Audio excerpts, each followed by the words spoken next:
Welcome, everybody, to the Raad Life, the only talk radio show that takes you along with host and age explorer Rod Gantos on his continuing journey of discovery into life's challenges, opportunities, options, and all the latest and greatest things that come with getting older. The Raad Life is brought to you this week by Your Home for a Lifetime, a company dedicated to empowering you to stay safely, independently, and comfortably in your own home. And now here is your host, Rad Gantos. Good afternoon, everybody, and welcome to another episode of the Raad Life. We are coming at you from the infamous and famous studios. Back to the 50s. No. Yeah, let me just start off with that since Paul brought it up. With all due respect to all baby boomers out there, anybody who does not understand that we cannot go back. What? Okay. Come on. Yes, it's not. It's. You said it's an illusion, and what did I call it? You called it a delusion. It is a delusion. Okay, and here's a freebie business development suggestion to all those therapists and life coaches out there. If you can develop the way to basically allow people to come to the realization that we can go back to a very white, America, 1950s style. Okay? The America. Okay, that you basically would make a killing. Okay, I believe it's a growing economy, a growing sector of the market, and it needs help. So go help it. But no, I mean, it's fascinating because we talk about change.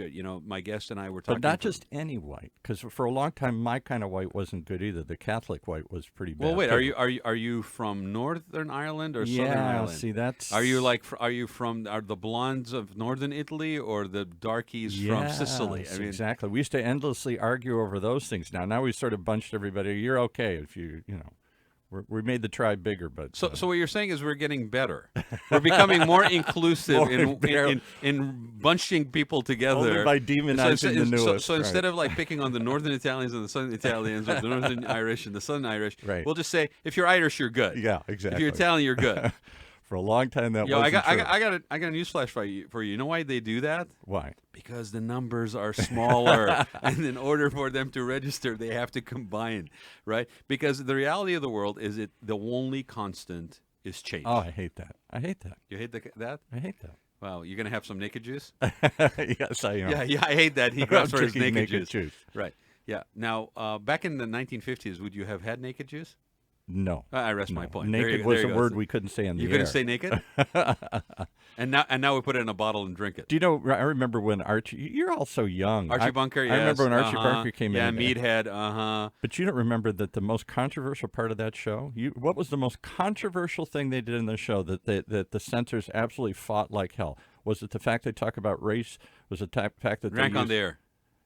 No, you know what it was? What was it? The toilet upstairs. He used to go to the toilet all the time, and he would flush it, and that was forbidden on television. So you could drink openly on the show, but you couldn't flush the toilet. You could talk about every ethnicity, use every racial. So what you're slur on the basically thing. telling me is that we haven't really gotten any better in terms of what we focus on, right?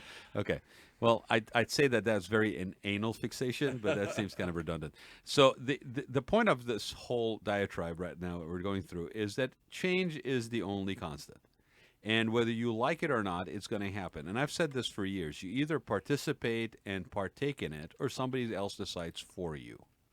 Okay? You know, my father used to say, and he was not one that he would probably be voting for Trump right now, but he used to say that life is like a parade, and you can either join the parade or get passed by or even run over.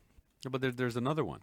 Okay. You could be the person who choreographs it. Well, yeah, you could lead the parade. Right, exactly. You could lead the parade. So with that being said, and we kind of did this a little bit in 2016. I'm sorry, 2018. I can't even believe it's almost like time for another election cycle. Wow. Right? We happen to have fallen into this sort of rhythm in 2018 or leading up to 2018 where we had people that were running for office that were on the show. And it gave us an opportunity because we are very much a non-party affiliated platform. Only the winners came on the show, though. We didn't have any of the losers on the show. Almost everybody who came on your show won. Well, this is true, but I didn't want to really brag, so thanks for bragging for me. Okay, but we did, we did actually, and what it provided us an opportunity to do is to actually tackle some stuff from a non weighted or biased position, like literally talking about issues, talking about the people, giving them an opportunity to show what they are bringing to the table. And I said it, and I will say it again: anybody, regardless which side of the aisle you are, which if you're in city council, it's supposed to be a nonpartisan role anyway, right? So I mean, I know we politicize and weaponize. Yeah, that's the jaded baby boomer in the corner of the studio, right? But it really shouldn't be.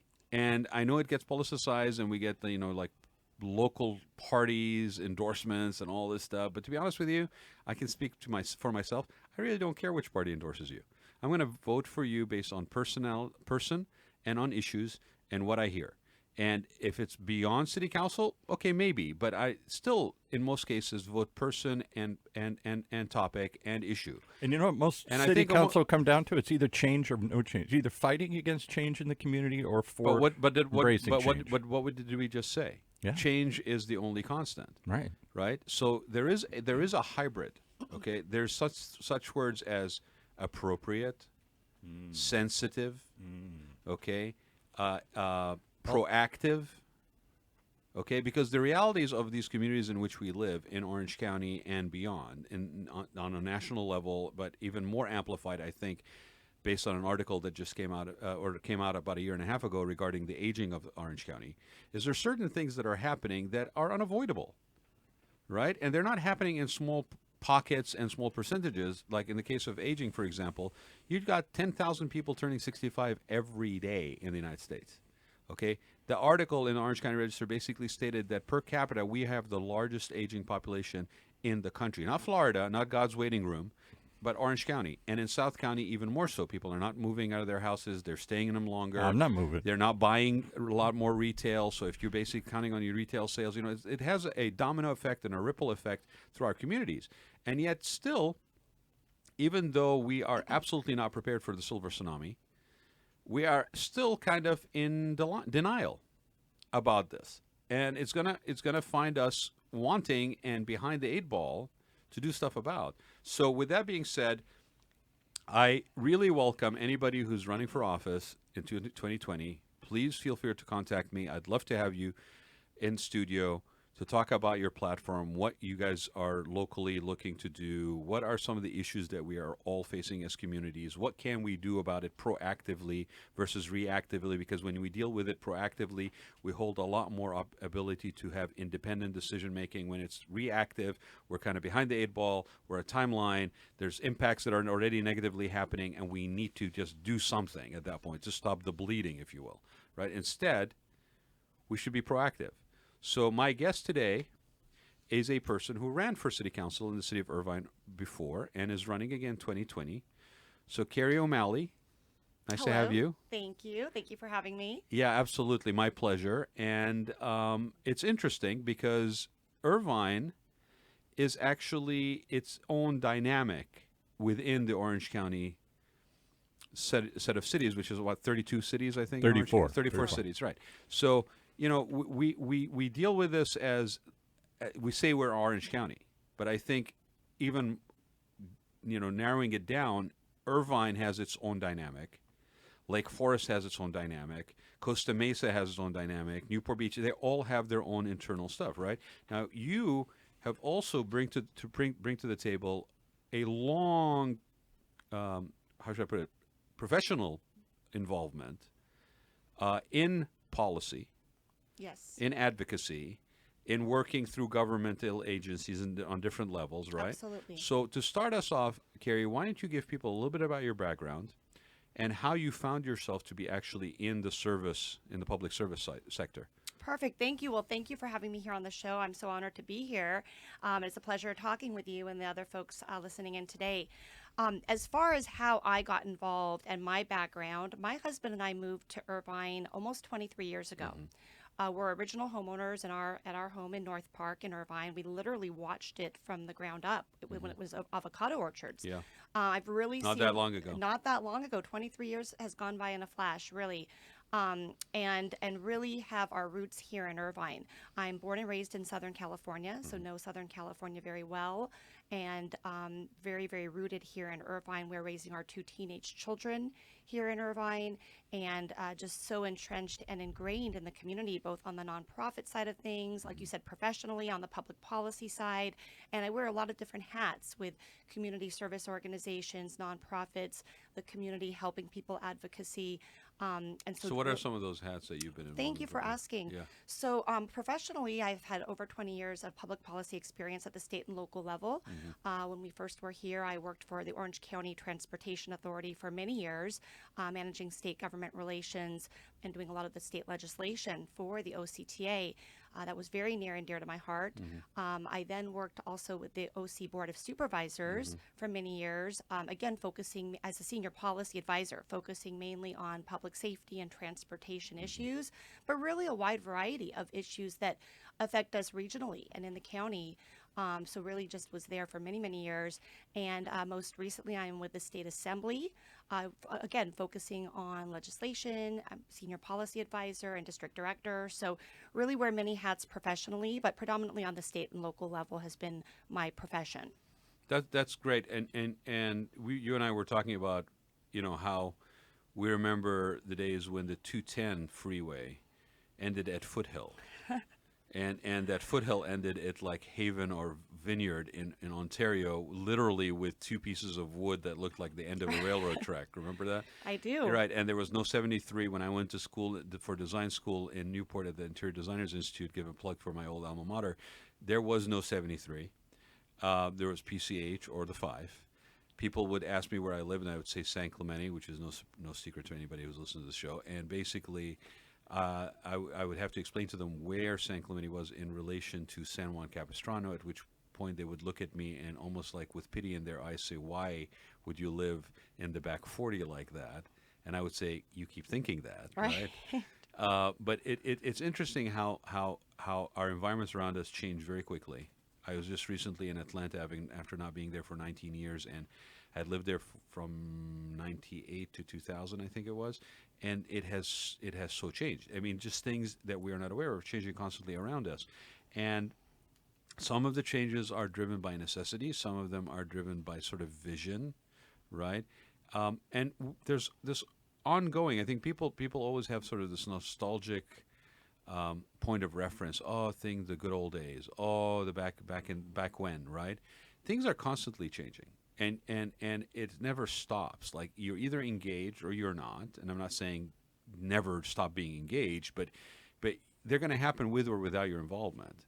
And so you must have an interesting perspective on things, having been involved for so long across so many levels. So are some of the issues that you have seen over your course of your career repetitive? Do you see that there is, have we dealt with things better? Are we constantly faced with the same challenges? Is it a generational thing? Is it just sort of part and parcel of a growth cycle of a city?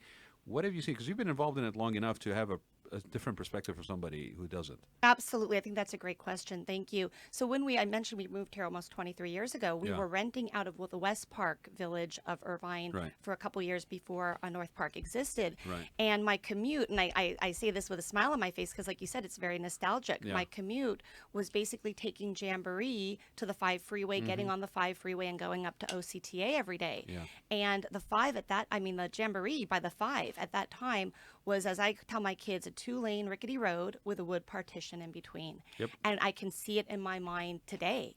And it brings a smile to my face. Yep. Now it's the 261.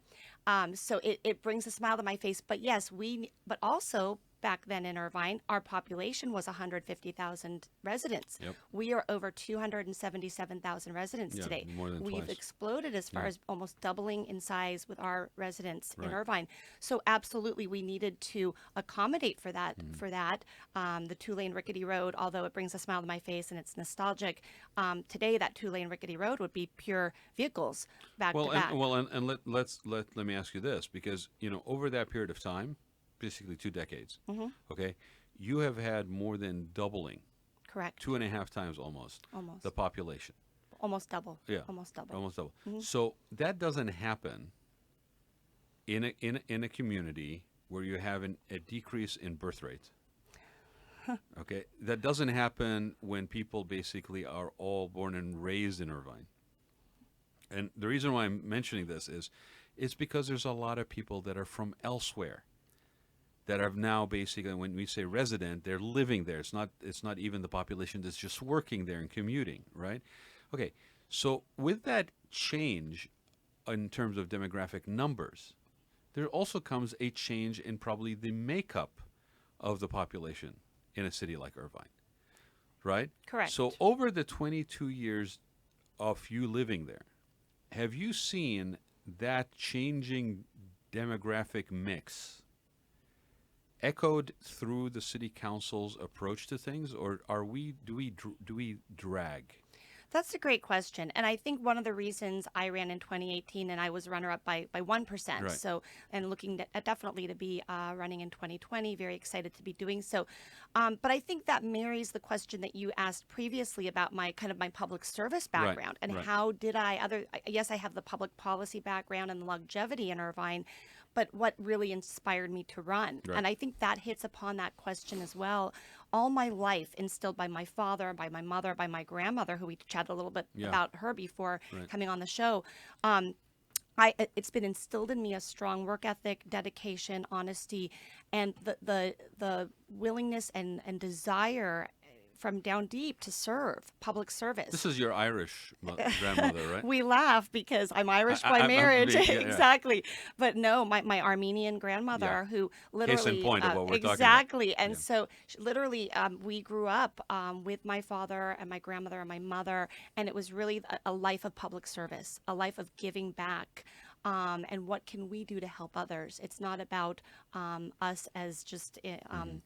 alone. It's a community. It's a community. I mean, I'll just mention this because I have a lot of people that I know that are friends of mine that are from multiple, call it national ethnic backgrounds, but that are all Armenian, and that is a very strong string that runs through the Armenian community of being of service, Correct. of excelling, Correct. and part of it is driven by difficulties and necessities that's Correct. ingrained into that passed on generation to generation culture. Yes. And I think there's certain, Vietnamese, I would assume is the same. The Cambodians are the same. There's some Middle Eastern, like my father's Palestinian originally. So I think there's a part of this that gets ingrained through adversity. Correct. The Jewish community is the same thing, where we basically, we don't necessarily maybe at the surface realize that. Correct. And how much of a driving force and purpose that gives your life. Absolutely. And I think you've hit upon something absolutely key in my life. Even as a teenager, Yeah. I was helping children in college. I was helping abused children. I became a CASA, court-appointed special advocate, for instance, in law school. An amazing organization. Thank you. And Yeah. I'm still a CASA. I'm still very much involved. I've been an advocate for CASA children for years. So when I came back to Orange County, I trained again to be a CASA, and I've advocated for everybody from an infant all the way up to a teenager about to be emancipated. And it's been very near and dear to my heart. Likewise with my role as a board member on the Joyful Child Foundation in memory of Samantha Runyon. Yeah. I do a lot of work with Aaron Runyon on public safety issues, really trying to help the safety of children of our communities. So this drive, like you said, to help others, to help our community, and to be a public servant has led my life. Right, and I love it when we basically stand up and thank veterans for their service. Absolutely. But I do believe that the same reverence applies to people that are in public service. Thank you. No, it's true, and especially when you're basically looking out for and protecting a population that's at risk. Okay, I mean, I'm proud to be an oncoming board member of Project Independence, who we've had on the show a number of times, that works for occupational opportunities for people with special needs and mental challenges or and mental difficulties. And I think those are unsung heroes that are not. I'm not taking away any one iota from the military, but the same reverence that we basically say almost automatic now. Thank you for your service when somebody says they're a veteran. I think that applies to teachers. That applies to people that are advocating for safety for children, people that are basically running, battered women's shelters, people that are working on the homeless issues, that are doing it not for the glory of doing it, because God knows it's not glorious work. It's hard work, and it's emotionally draining work that you don't walk away from when you stop working on it. But it's also something that if those people did not serve that way, like you were doing through CASA, there is a direct impact on our communities negatively by losing those people and their input. Absolutely. I wholeheartedly agree. I think that it's such a backbone to our community to have these nonprofits to work as a community Right. to help some of the communities within our community Right. that need our assistance. I've done a lot with Families Forward, with Human Options, Right. because I'm a junior league member of Orange County for over 20 years. So when we moved to Irvine, I immediately became a junior league of Orange County member. I'm still a member to this day. I'm a sustaining member. And we have kind of our footprint Right. throughout Orange County on many of the nonprofits you just mentioned, and really helping women and children and domestic violence victims, and really helping those that need us within the Well, community. and you said something to me that I found kind of interesting and sort of telling, is that you said that you went to school, and got a degree in law. Well, actually, my 2 degrees are philosophy and law and society, and then I went to law school and decided to actually go into public policy. So I've predominantly been focused public policy my whole And career. you decided going into that coming out of Yes. school, right? Yes, my whole career. It was what I found interesting was it was a conscious decision Correct. to pursue that path Absolutely. versus kind of find yourself into it. Correct. Yeah, Paul, what's the question? And yet I'm reminded when I was a kid, not that long ago, that we used to spit at veterans when they came back from Vietnam, and we similarly seem to spit at public policy people today and politicians. You know, there is an embrace of this notion that they're all crooks and the problem. That's a very interesting parallel, Paul. I don't know that we've ever discussed it that way, but yes, it wasn't that long ago when we held veterans accountable for maybe the policy that the government misguidedly, let us down Exactly. in case of Vietnam. And we look at teachers, we look at people that are public servants, and we have sort of a disdain. And it's really funny because if you really take away the services and the benefits that these people are engaged in on a daily basis, and should be compensated accordingly as far as I'm concerned, I mean, yes, they provide a valuable and necessary service. Would you ever basically talk about the military basically? Well, you know what? We should basically eliminate the pensions for the military. Let's just get rid of the pensions for the military, right?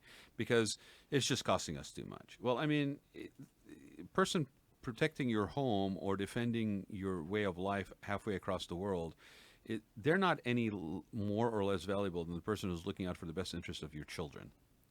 Correct. Who's basically, grooming future generation basically to be productive members of society and have a moral compass, etc. So, but I want to just bring it back to a less philosophical kind of conversation here and say, but, Irvine is the shining city on the hill, so, there are no issues in Irvine. I mean, you guys just expanded the spectrum. I mean, come on. How can a city that has a Hello Kitty cafe, okay, next to a Nordstrom and, a Habana Cuban restaurant, how can that city have any issues?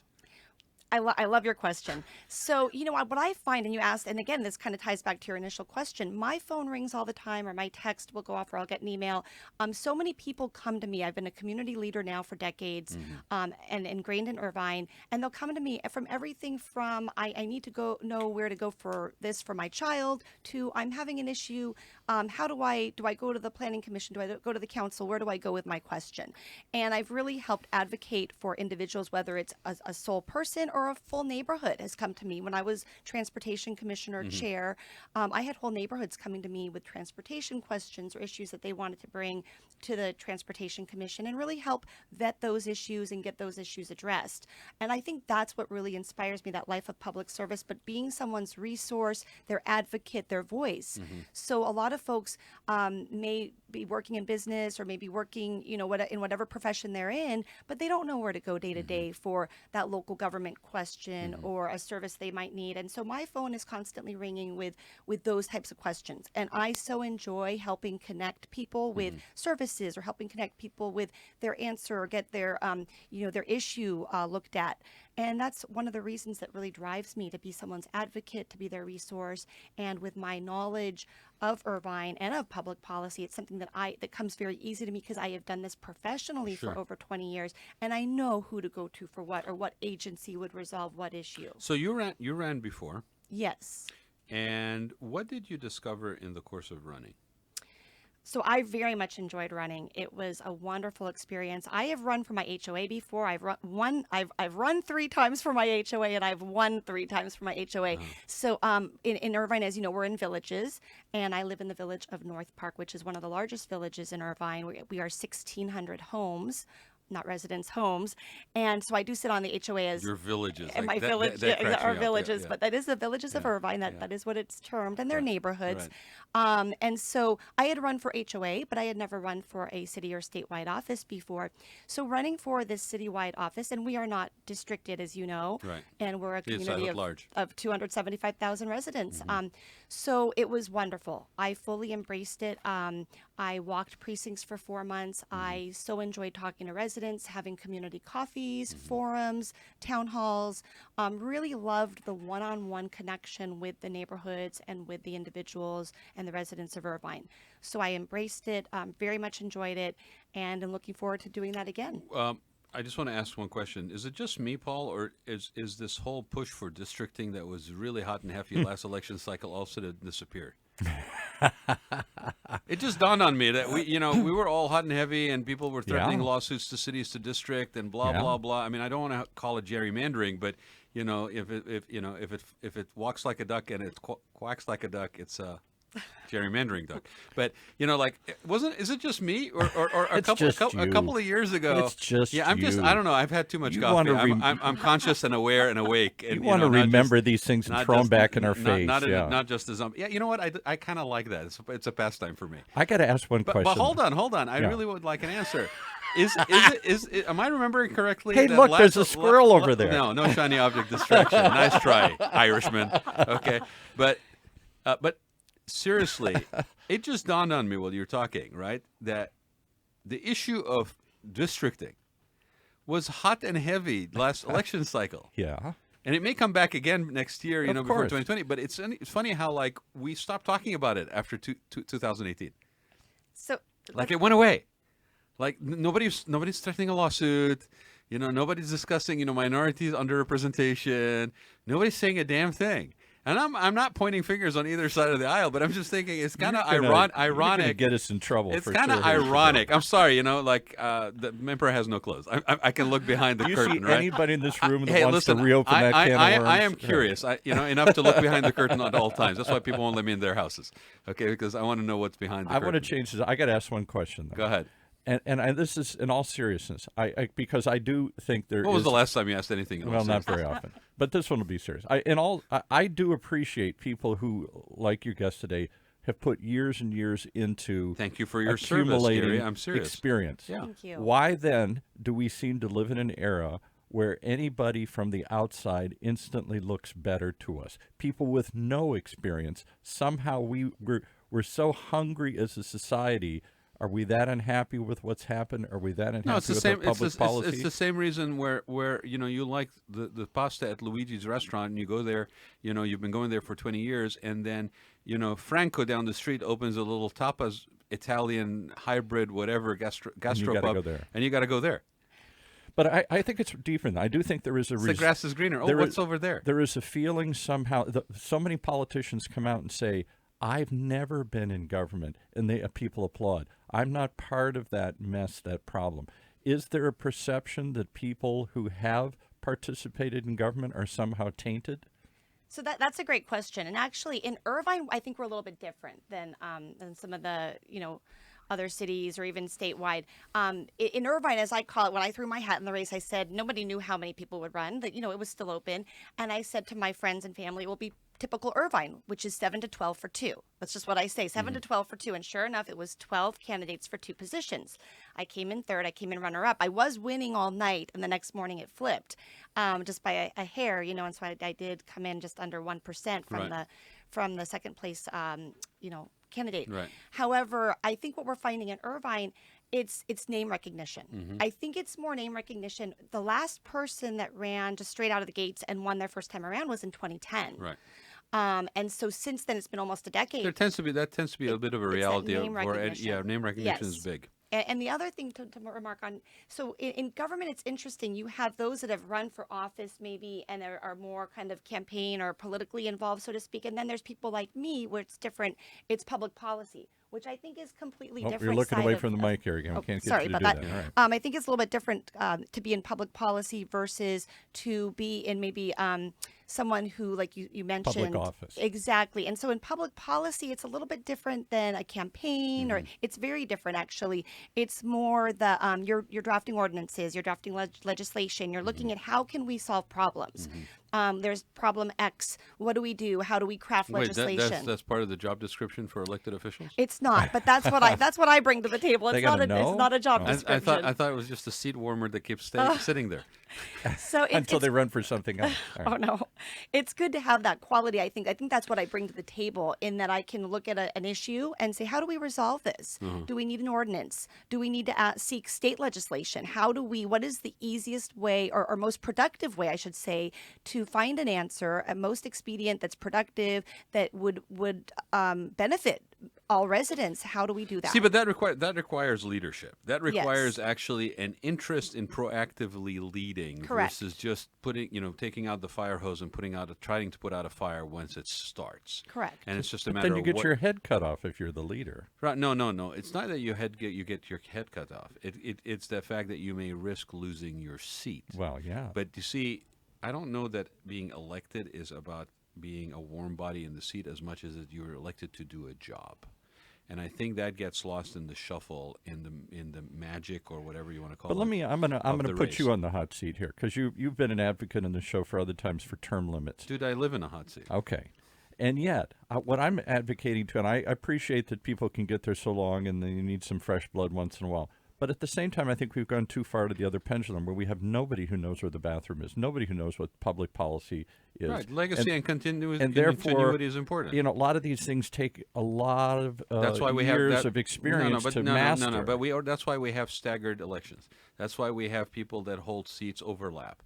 Okay, that's how we handle that. So should we throw the bums out every couple of years and get a whole new fresh slate? I didn't say throw. Or the should we have some experience in the seat to balance out those who don't know? I did not say throw the bums out, but I will also say that just because you've basically, and this applies to kids, this applies to anybody you can apply it to on a personal level or a professional level. Just because you have been holding the seat or taking up space for a duration of time does not necessarily equate with expertise, efficiency, expeditiousness, or effectiveness. So how do you judge whether somebody who's been there a while should be thrown out? If I could put something on the shelf for 10 years, doesn't mean that it basically somehow develops legs and takes on action. I got it. So what's your criteria then? What I'm hearing you say is the criteria whether someone should hold the seat and stay there beyond a couple terms is whether they're proactively leading or whether they're just filling up. Yeah, you cannot have an abdication of leadership. You have to engage in a leadership position. Leadership is not from behind. Leadership is taking a risk. Leadership is maybe saying something that's not popular. Leadership is not worrying about whether you continue to sit in the seat as much as it is doing something on the job. Because if you are reacting to a problem that is already a problem, that's one reality. If you are able to anticipate that we may have an issue but not know exactly what it is and put some safeguards into place to basically help alleviate it as much as possible, that's leadership. Okay, the other stuff is management. There's a difference between leadership and management. Okay, we don't have leaders in most cases sitting in those seats, and I'm not picking anybody in particular, but in general, it's not leadership that we have in these seats, it is managers that we have in these seats. We need more leadership to balance out, because if we actually can proactively lead, it will be less cost to us, it'll be less damage cost-wise to negatively to what's going on, and we can possibly have independent decision-making in preparing ourselves to have a more sustainable solution than just one that's basically a stopgap for the moment that it is. And you can apply that across any topic in any location. We have managers, not leaders, in a lot of cases. Correct. And I think you hit upon a great remark there, because that's how I was on the Transportation Commission. Right. I am a leader, as far as when I bring things, it's to lead the item. So for instance, on the Transportation Commission, we talked about my transportation background. We have all sorts of things we look at to relieve traffic and to have traffic mitigation options. So we have, signal synchronization that we approved. intersection improvements. Right. I was pushing for OC Flex. I'll continue to do that, which is kind of like an Uber-style minivan Yep. that fits up to 8 individuals, and you download the app, and for $5 unlimited per day, you can take it throughout your city or the adjacent cities. Right. It is being piloted right now through OCTA at a few different cities, but not yet in Irvine. San Clemente doesn't have bus routes anymore, but we basically have an arrangement with Lyft. I mean, this is not like the seeds of this are not already around. The seeds are there. Right. But like you mentioned, leadership. So I brought an item, and this was very common for me when I was on the commission, which was called my left-hand turn elongation item, because I was driving throughout Irvine, and I said, as a transportation person, why is it that I'm driving down Culver, or driving down Jamboree, or whatever street I'm on, and there were these hot spots, so to speak, and I designated several of them, but we chose about 10, where they had what I called left-hand turn pocket bleed out. I know it's kind of an interesting term I've So coined. explain that too. So what that is you're driving down Culver, Yeah. and you're looking to make a left-hand turn at one of the streets, let's say Warner, but you can't get into the left-hand turn pocket. It works both ways, because the mainstream traffic going straight is at a red light. Yeah. And so you see that the left-hand turn pocket is wide open, and you see the left-hand turn green arrow turning green, but you can't get into that pocket where you need to turn. So you're stuck behind a whole line of cars. Right. Waiting to get into the pocket. Right. On the converse side of that, Right, we which have left-hand congests turn. that It lane. congests it, and it's also very dangerous. Right. On the converse of that, you have what I call left-hand turn bleed out, where the so many cars want to turn left, but they're waiting at that red arrow, that they're bleeding out into the general purpose lane that's going straight. And that light is green, but the people behind the left-hand turn blocking. bleed out are being blocked. And so they have to either make a quick right, which could lead to an accident if Right. their oncoming traffic could hit them, or they're just stuck. So what was the proposal? So my proposal, and it was actually adopted unanimously at the Transportation Commission, was I designated 10 intersections where we could just swap out concrete for concrete, literally have left-hand turn elongation, which is take a little strip of where the island part of the left-hand turn is, elongate it slightly, allow 2-3 more cars to get in there, and therefore relieve some of that left-hand turn bleed out. It was adopted unanimously, and I am very, happy that I spearheaded that I led that, because literally it's and that's what I do. I look for solutions. How can we have, and this was a very easy solution because it was a very cost-effective solution, and Yeah, it's but something Carrie, that's fixing what we have. We're a place that's all about shiny new stuff. We should just be building more roads. You know what? It's if they build it, they will come, and that will cause more traffic. Exactly. So there's that whole side of that argument. So actually, I'm a huge proponent. Or like the I flip said. side of it, let's not build any roads and let's make it so miserable nobody will want to Right, come here anymore. but here's other layers, and we were all joking about this, okay? And I'm not going to mention any particular pet peeves or any hotspot topics or whatever. We've done enough of them.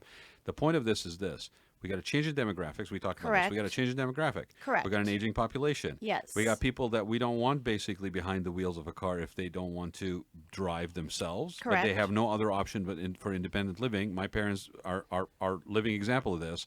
Okay, if I took away my dad's car, my mom would be the only one driving, and she basically has medical issues that would require her to go to the doctor's appointment, stuff like that. Which means that then my father would now be stuck at home, shut in.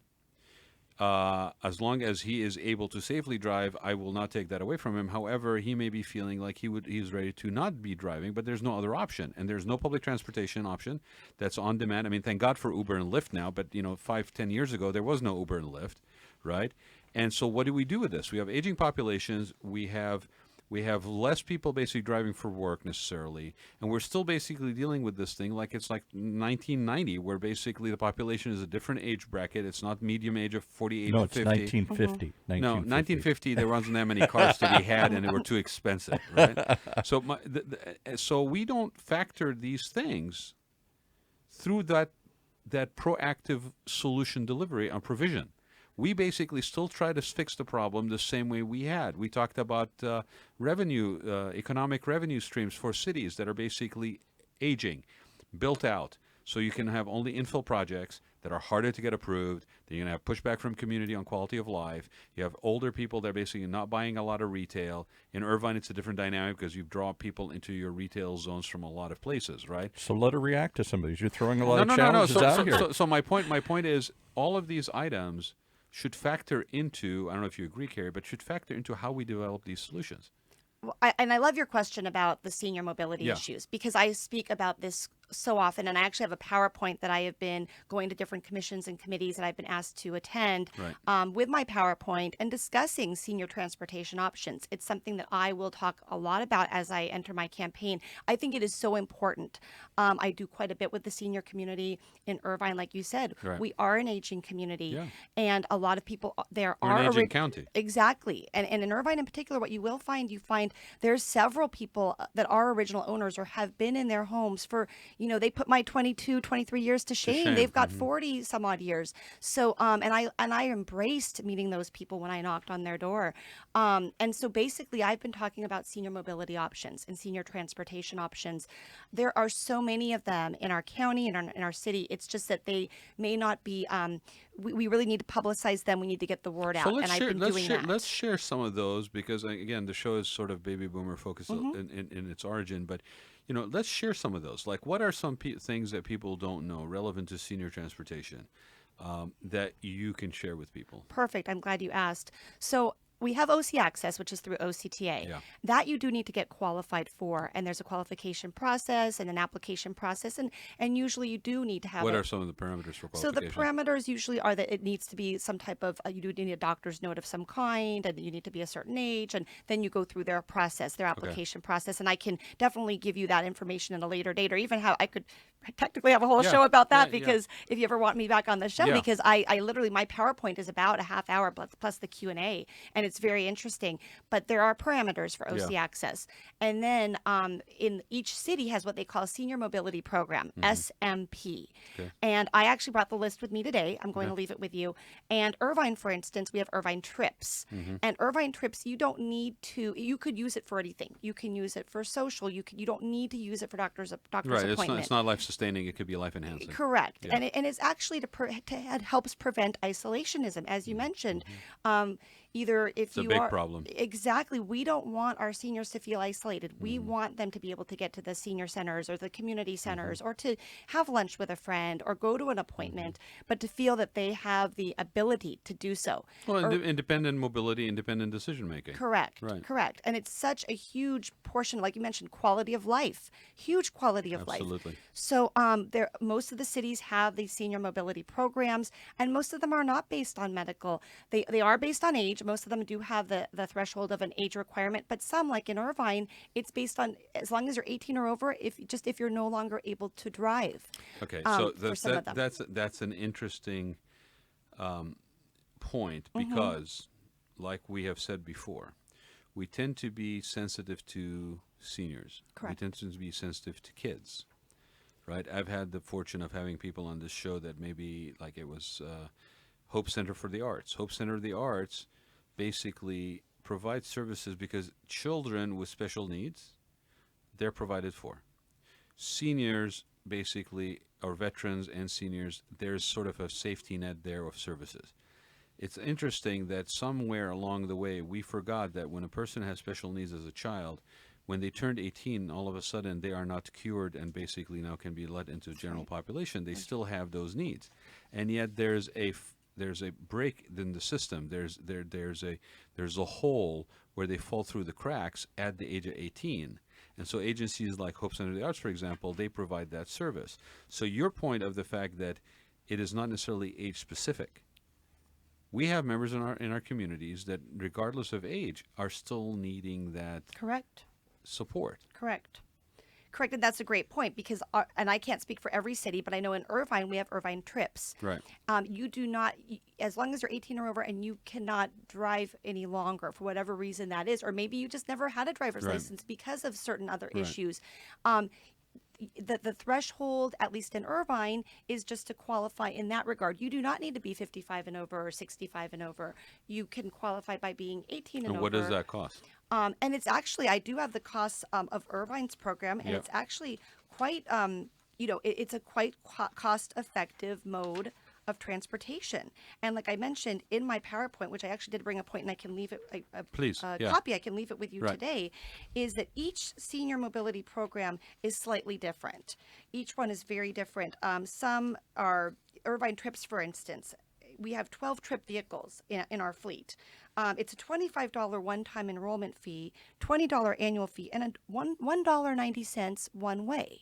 That's So it's crazy. very reasonable as far as, Yeah. this is something that could be, and it's offered to anyone age 18 and over who can no longer drive. Is this service provided by the city through contract services? Is it provided city through, city employees, staff? How So is the it? Or does city it vary from city to city? That's a great question, and each city's is slightly different. I can't speak upon all of the cities that have the senior Right. mobility programs, and most of them do. And I'll leave that list with you as well Sure. with their phone numbers. Thank you. But in Irvine, yes, I met with our supervisor, who is a city employee, and she did show me the fleet. And I had known about it because of my transportation background. But Sure. recently, when I was making my PowerPoint, I said I want to really get into the nuts and bolts, and that's who I am. I vet things through and through. You'll find out about me is that I'm a very deep thinker, a very independent deep thinker. Well, with that duality of degrees, I can only Oh, imagine. thank Right? you. Yeah. So yes, it's a very important aspect, though, to get back to your question, to make sure that our seniors, or even those that may not be seniors but just cannot drive for one Yeah, reason or yeah, another, yeah. have the ability, so they don't have isolation, and Yeah. then isolation leads to other medical Absolutely. and other issues. Well, it puts them into more of a vulnerable population. Correct. They're at more risk. They basically get. I mean, anybody, regardless of age, regardless of whatever, you're isolated. You're lonely. Correct. You become susceptible to be what's the word? Preyed upon, right? And we are, as human beings, built for connection. So that is something that we somehow tend to forget sometimes. It's an uncomfortable thing for us to deal with people with certain needs. We don't want to. Go ahead, Paul. Somebody tweeted in, and I guess they're looking for kind of a quick summary. We've been talking round and round, lots of issues and lots of changes. What's missing on the council, and what would you bring to the council that's not there right now? Thank you for that question. I think I bring a voice of, like I said, public policy, deep thinking, and just this logical reasoning with my background of public policy, married with my longevity in Irvine and knowing everything, the nuts and bolts of our community so well, but also having that problem-solving background of, like you said, there was a cul-de-sac full of people that were having a parking issue. I knew where to go. I knew what to do. And I think it's that can-do ability to think quickly, to come up with the public policy and be a leader for it. Draft the ordinance, which I've often done on my own when I was working at the Board of Supervisors, drafting things, drafting ideas, drafting agenda items, and vetting them through and through. One thing I'm known for on the Transportation Commission is just that really deep thinking, vetting of issues. I bring with me, I'm very moderate. I'm issue-based and community-based. So for me, it's not a party thing. It's not a partisan thing, as you had mentioned before. Which it shouldn't be at It city should council. not be at the local level. Right. And so for me, I get the question all the time, what party are you in? Because for me, and that's the best compliment I could receive, because it's not to me about any type of party thing or partisan thing. It's all about issue-based, doing what I can do to help my neighbors, my community, and the residents of Irvine. So I think I bring that, and I bring just this deep desire to serve that just truly motivates me. And I think we talked about that at the beginning of So the give show. me 5 issues. We talked about transportation and seniors. Give me 3 to 5 more issues that are faced in Irvine right now that are on your radar screen. Absolutely, thank you. So public safety, we are the #1 safest city of our size in the nation, but I really do want to keep us in that So role. it's more of a maintaining that. Maintaining okay. that, making sure we have those public safety, emphasis in place. Okay. The master plan. I've talked about this on my 2018 campaign. I will continue to talk about Are it. you guys going through a new master plan process right now? So when I say master plan, I mean that's the essence of Irvine. Oh, I okay. talk a lot. I'm a philosopher at heart, as you know, philosophy and law and Right. society degrees. So I believe the master plan is the essence of Irvine. It's what makes Irvine Irvine. So what's the date on the last master plan that was adopted by City Council? So the master plan is more the backbone. And so basically when I say the essence of Irvine, Right. I'm basically saying that when we look to have, like you mentioned, these developments or these issues that come and go, and what are we going to do with this project or that project or this, it's to have the master plan dictate it and at least stay within the master plan for smart, to do things in a smart way within the master plan and Has not has go there outside of the master plan. has there been situations like that where they have gone there's been attempts to go outside the master plan? I'm glad you asked. So I was involved, the Rancho San Joaquin folks, which is another village Yeah. of Irvine. They had come to me, and they came to several commissioners and council members when their golf course was being jeopardized, their open space. And so another big issue to me is the open space. That kind of parlays into my next issue.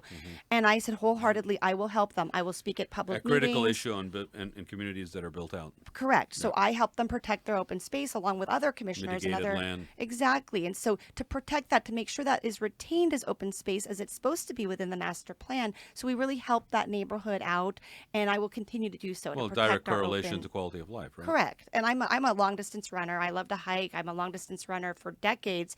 So it's for everything. It's for our active transportation folks. It's for our runners, our hikers, but it's also just for our aesthetics of Irvine, to keep that open space and protect that land, protect that open space. So that's a huge issue of mine, which parlays into the protection of the master plan, within that as well. So I'll continue to, basically help those neighborhoods retain their open space and to keep their neighborhoods, as villages, as Irvine. So, Carrie, give me a couple more issues that you think are paramount right now. Absolutely. So I talk a lot about an ethics committee, and so that's very interesting to me. A lot of large cities do have ethics commissions and ethics committees, so that would be something that I definitely want to look into. I talk a lot about, like I mentioned, the transportation, the public safety, the open space, and also just keeping an eye on our quality of life, which is everything from how we're moving, what direction we're moving in, making sure our education stays solid for our children, and that we have all these wonderful parks and resources here in Irvine.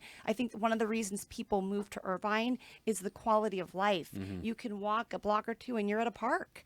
That's why my husband and I moved here. We moved here because we said we want to raise our children where there are parks, there's sports, there's just a wonderful quality of life. And I'll continue to make sure that that's... Paul, did you have a question?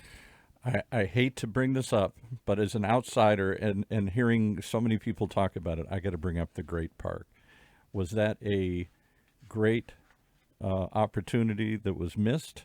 Was it a big boondoggle where they blew all the money, or is it still to be? So that's a great question.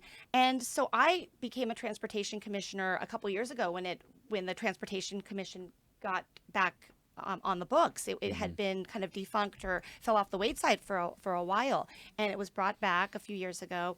And so for the 2 years that I was a transportation commissioner, it was a fairly new commission again, back Right. kind of after having not been there for a long time. So the Great Park issues, many of them have gone to previous councils, and also the council, the current council and future councils will be looking at it. I've always said that the Great Park needs to be a park for everybody. We need to talk to our residents. We need to get everybody involved and make sure that it does exemplify what our whole community could benefit from, not just one. Like you said, we're a blending of many communities. Right. So not just one community. We need to make sure there's something for everybody. At the Well, Great Park. and that's what I talk about, that leadership position. Because when you have a built-out community where you have areas that have, over the course of time, been mitigated land or open space golf courses or, like a park or an area that has been designated, like there's this big area that's designated off Harbor now, that's the old, what is that facility that I'm thinking of? Fairview property that's down on Harbor in Costa Mesa or Santa Ana that basically I know is what now when the- you're talking about. I don't yeah, remember what it's called. that's basically was special needs and mental health, basically, and it's a massive piece of property. And we are basically, Southern California, as a culture, driven by real estate development. That is what we consider our primary economic engine. And all of a sudden, you have a resource open up that has competing interests, competing demands, competing special interests involved in it. There needs to be a person or a group of people that are able to say, I appreciate your own take on this, but we have to look at the overall picture and the overall common benefit, and basically stand and weather that storm regardless of where personal interests lie. And I think the situation with the park, I mean, the fact that you guys are still dealing with the cemetery question in Irvine, I mean, I think it's on the books like for this week even for discussion. Yeah. Right? That is telling. Like, this is not something that just, oh, yeah, listen, let's have a park. This has been ongoing for how long, Paul? Like over a decade? Well, and I hate this to point? I hate to be aggressive, but I mean, will be here for one thing. I always wondered. I don't live in Irvine, but I always wondered why heads didn't roll. This giant park was landed in their lap. A bunch of money was given to them. Most of that money was blown on studies. And how many years later, there isn't much there but a big empty open land. but- And I wonder whether or not it could have been done differently, should have been done differently, or if it needs to be done at all, and we should just build it out and turn it into homes. I mean, I'll let Carrie take take this, but I will just say this: I've seen this happen on small parks. I've seen it happen on multiple projects. Okay, money is assigned or designated for a particular effort. Let's say, for argument's sake, it's $500,000 designated for whatever to do something. Right. There's a need-driven, assessment. Right. The city council takes action. They say, we're going to basically budget for this. We're putting it in the budget for next year to achieve X. And it's going to be $500,000 that we're basically allocating allowance for this thing. Then we go to a study situation. And by the time we were done, and back and forth, and time taken, and not responding, and whatever, we end up spending $300,000 of the $500,000 on the due diligence on the component. consultants, yeah. Right. And then now we're basically have the results of a piece of paper and a report and whatever you want to call it, and we only have $200,000 left to basically allocate for what we estimated was going to be a $500,000 $500,000 project. So what happens?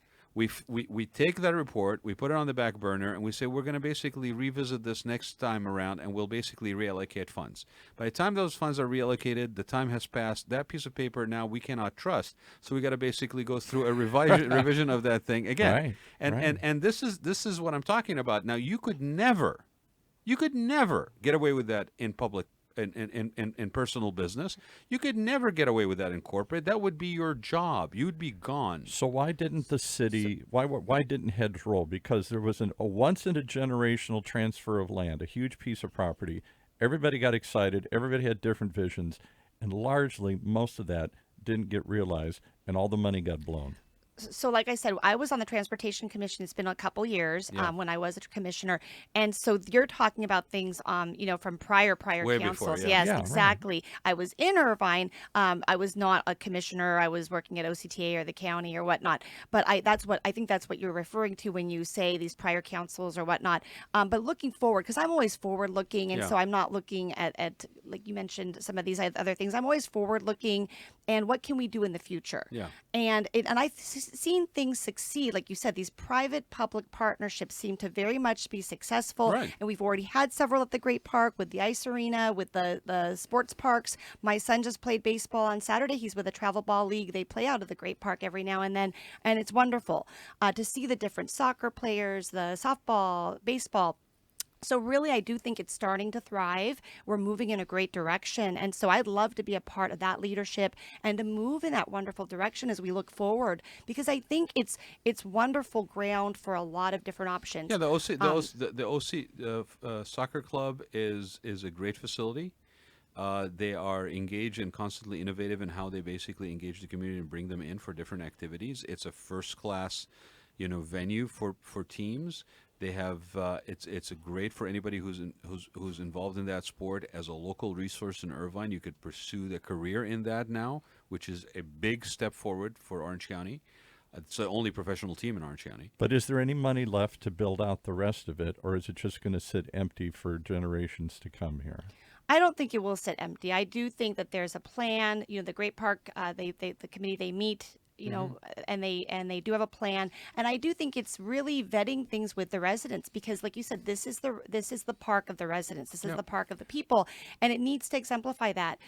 Yes, we have the sports component, the ice arena component, other components are going to be coming, and so possibly the water park, other items, and there's a wealth of other options. So I think right now it's just forward looking and making sure that a lot of those will be public-private partnerships, and making sure they come to fruition and that there's something there Will for they everybody. have to sell off more of it like they did the 4 Points to finance any of this?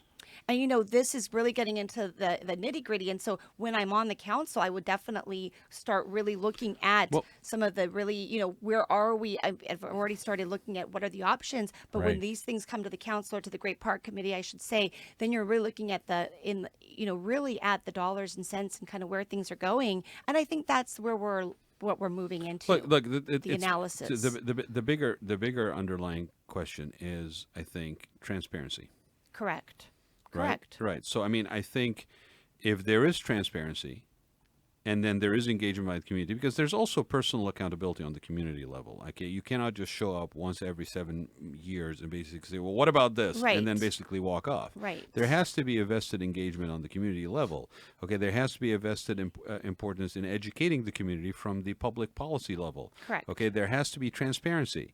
Right, there has to be maybe a sunshine clause of basically, identifying lobbying entities and special interest groups, and that be part and parcel of how the city conducts itself. These are all growing pains that every community in Orange Correct. County, every Correct. community that's evolved and grown, and is now basically maybe almost built out or built out, right? That they're facing. And it's like just anybody who has ever built a company. When you first start building a company, your realities, your challenges, your opportunities are different than from where now you've been operating this company for 10 years. And your operational model, your sustainability of the company, what you put your money towards, innovation or otherwise, changes. Correct. So these are living entities, Exactly. these cities, right? Exactly. And I think you mentioned the word transparency. That's Yeah. another item that I'm running on as well, because we do have the transparency portal, which is on our website. You Right. can see the different reports, and it's wonderful to have that all in one place. And I want to take that one step further and look into an ethics committee or commission where it could be a two-way street, where residents right now, if a resident has a question or wants to have more of a Right. dialogue, somewhere for them to go to actually have that question answered or have that dialogue, or a little bit more of a two-way, Well, I don't think it's avoidable, and I think it's interesting to watch it in Irvine, because Irvine has, and I mentioned this to you before, Irvine has actively sought out high density, diverse appeal for multiple people, multi generations, a lot of millennials. You got seniors on one side, you got millennials that are coming in that are not necessarily from Irvine originally, that are now living there. So the matrix and composition of the community of residents is changing dramatically. And I don't think it's avoidable at the city council unless it's some sort of protected approach to this. But it is inevitable that diversity of community is going to have to start being echoed in the city council. And the first step of that is going to be transparency. absolutely. So again, being smart, building that into the matrix is going to cause a sense of engagement by the community, a sense of appropriate representation by the community, or it's going to basically be a pain. And so you said it in your letters that you send me. Thank you for sharing those with me, Carrie. But that Irvine finds itself as a crossroad. Absolutely. I say that all the time. We are at a crossroads. And I think on a little bit of more helicopter view, I think the county faces the same crossroads. Absolutely. Absolutely. Right, and so it's not like when I moved to San Clemente in '87. It's not like when you moved to Irvine 22 years ago. Exactly. Okay, things have changed, and the only constant we started the show with this, and I will finish with this. The only constant is change. So the people that you are looking to elect in 2020 and beyond, look at what it is that they are bringing to the table. Look at what it is that they have done in the past that speaks for what they are able to achieve in terms of skill set, in terms of ability to think through, problem solve. And when it comes to city council, I urge you to really vote the person and the issue, and not the political party, because that doesn't gain you anything. That just means that you got a T-shirt with a certain color, but it doesn't mean what the person who's wearing that T-shirt is the person that's going to be able to do what you need them to do to sustain yourself, your family, your children, to maintain the quality of life in your communities that you live, and to really represent you. Absolutely. I wholeheartedly agree with that. And it's just my honor to be here and to talk with you. And it would be my honor to represent the 277,000 residents of Irvine on the Irvine City Council. Well, I wish you luck, Carrie, and I Thank you. thank you for spending the time here. I would like to invite you to come back and talk about the senior transportation options. I think that is a topic that is critical. It has always been. We are so underprepared in Orange County, in the country, for dealing with the silver tsunami of an aging population. And transportation is a critical one in a place like Southern California, where we are very much a car culture. And if somebody basically themselves don't feel comfortable driving anymore because I don't know, they're getting disoriented, they really don't want to, and they don't have an option, or their family members that are really concerned about their safety, but then they can't really be there 24/7 to basically monitor them all the time. We need to develop solutions as communities in the best interest of whether it is people with special needs that are not age specific or with an aging population. So please do consider coming back and sharing that with us. I would be honored to do so. Yeah, that Thank would be you. wonderful. Thank you very much Thank again for you. being here. Thank you I for having appreciate it, me. and good luck with your campaign. Thank you. Paul, thanks again for manning the board. Thank you very much. Always here. All right. Thanks, everybody, for joining us for another episode of the Raad Life. We will be back again next week. And then we are going to be taking a hiatus for the month of August again. So reach out to me if you choose to be on the show, because we are booking already for September. But I'm going to take a little break after 4.5 years almost being on the air on this show. So I think I'm due. and I will see you guys next week. Thanks, everybody. Please check out Carrie's website. What's your website? Yes, it's Carrie at carrieforirvine.com. And spell Carrie. Carrie. For Irvine.com. Carrie for FOR, Irvine.com. Yep. And I'd very much appreciate anyone that wants to contact me. My contact information's on the website And on Facebook. And if you can't find it, reach out to us on the show on Facebook or Instagram, or just reach out to me, and I'm more than happy to connect you. And go check it out. Get informed. Get engaged. Vote. Thank you. You have been listening to the Raad Life radio show with your host and age explorer, Raad Gantos, brought to you on the one and only octalkradio.net. Join us again next week as we continue our journey of discovery into life's challenges, opportunities, options, and all the latest and greatest things that come with getting older.